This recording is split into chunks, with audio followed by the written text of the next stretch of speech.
Shalom, nous vous bénissons tous au nom de Jésus-Christ de l'éternité qui est descendu avec des révélations véridiques de l'éternité pouvant nous permettre à devenir des éternels et puis retourner à l'éternité. Nous allons parler de la seconde venue de Jésus-Christ puisqu'il est prévu dans Actes des Apôtres, chapitre 2, verset 31, vous descendez, il est prévu, c'est la résurrection du Christ qu'il a prévu, c'est l'Éternel qui a prévu, et a annoncé en disant qu'il ne serait pas abandonné dans le séjour des morts et que sa chair ne verrait pas la corruption. L'Éternel avait bien longtemps prédit au travers les prophètes de cet autre messager qui ont prédit pour le règne de l'éternité. L'Éternel avait prévu, il avait prédit, il avait annoncé bien avant au travers de ces prophètes de l'éternité de la seconde venue que Jésus-Christ, après le règne de la première venue, après sa mort, son anéantissement, c'était prévu que non, il ne serait pas abandonné dans le séjour des morts. Puisqu'il y a la mort, il y a le séjour des morts. La mort, c'est la parole charnelle. Là, c'est noir. Le séjour des morts, là, c'est le mélange.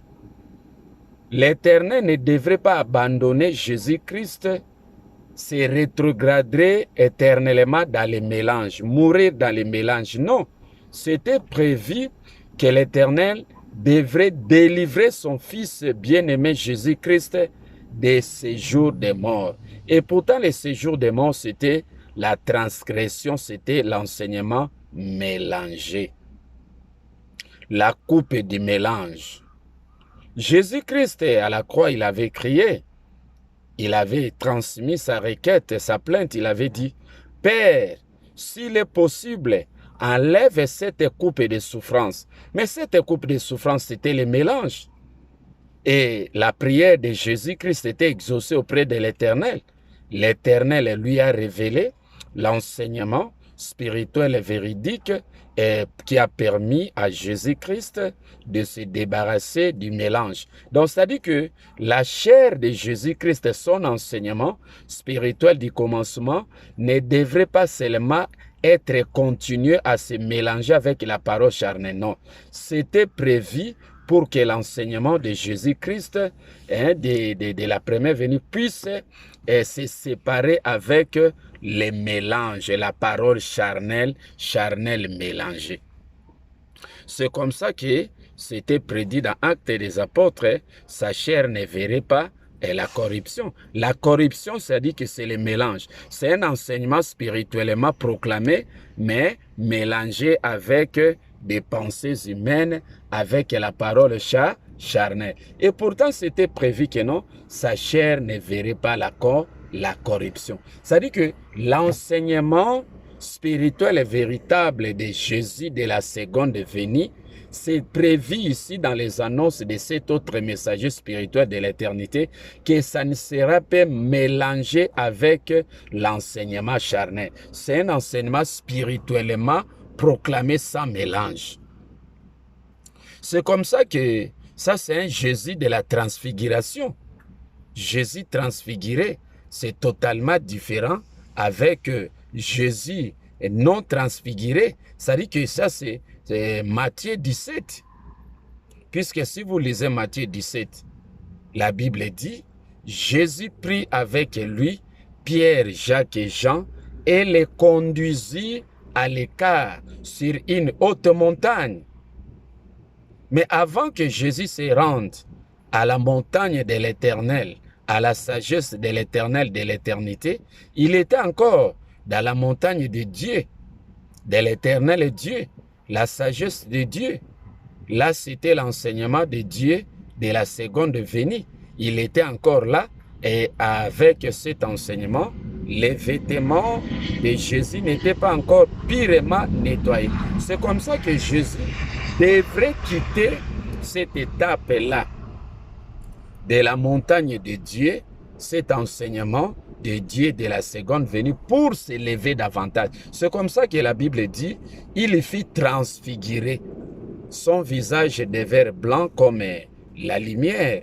Et aujourd'hui, Jésus de la seconde venue est transfiguré, son visage et sa connaissance spirituelle véritable est tellement éclairé, hautement spirituellement éclairé. On ne peut pas comparer cette connaissance de la seconde venue avec la connaissance de la première venue. C'était bien longtemps prédit que l'enseignement de Jésus de la seconde venue de l'éternité ne serait pas mélangé avec l'enseignement charnel. Et aujourd'hui, durant les règnes de l'éternité, Jésus-Christ a bénéficié d'un enseignement spirituellement élevé. Cet enseignement n'est plus mélangé. C'est un enseignement spirituellement proclamé, véritablement éclairé, mot à mot. Il n'y a pas de mélange. Puisque l'Éternel a deux fils, il y a Dieu, il y a Christ, mais c'est Dieu qui a commencé le ministère. Dieu a achevé son ministère de l'éternité et Jésus-Christ est venu achever avec son enseignement de l'éternité. C'est comme ça que la Bible dit que le dernier ennemi qui sera détruit, c'est la mort. C'est-à-dire qu'avec l'enseignement spirituel véritable de Jésus de l'éternité qui est proclamé sans mélange, il est en mesure d'anéantir cet enseignement spirituellement mélangé de Dieu de l'éternité, puisque c'est prévu dans Apocalypse 19 et 15. La Bible dit cet ange-là avec une épée aiguisée, il anéantira la coupe de l'ardente colère du Dieu Tout-Puissant. Dieu a souillé son enseignement de l'éternité et c'est comme ça que l'Éternel a révélé, a éclairé, a confié à Jésus-Christ un enseignement spirituellement élevé et aujourd'hui, Jésus-Christ de l'éternité est en mesure d'anéantir le mélange qui réside en Dieu et il corrige Dieu et le ramène dans un enseignement très saint pour faire de lui un enseignant très saint et c'est alors que ce soit Jésus-Christ, que ce soit Dieu, sera en mesure de faire entrer sa nation à l'éternité. C'est comme ça que nous vous invitons à amasser ces révélations. Puisque durant les règnes de la première venue, c'était prévu. Les premiers seront les derniers seront les premiers. Mais c'est écrit dans l'Apocalypse.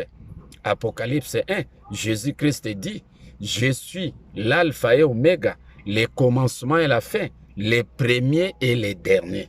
Jésus-Christ qui était le premier durant les règnes de la première venue, c'est lui le dernier qui clôture à l'éternité, puisque durant les règnes de la première venue, Jésus-Christ a commencé son ministère. C'était lui le premier enseignant à proclamer l'enseignement spirituel du commencement. C'était l'Éternel proclamant son enseignement au travers de Jésus. Mais Dieu a clôturé les règnes de la première venue avec son enseignement, les jugements derniers d'Apocalypse 20 et 11. Alors, Dieu a continué, il a introduit l'enseignement de l'éternité et il a fini son introduction. Et comme l'esprit de l'erreur s'est introduit dans l'enseignement de Dieu, de l'éternité, et aujourd'hui, Jésus-Christ est venu comme le dernier enseignement, l'enseignant comme c'est prévu, je suis le premier et le dernier.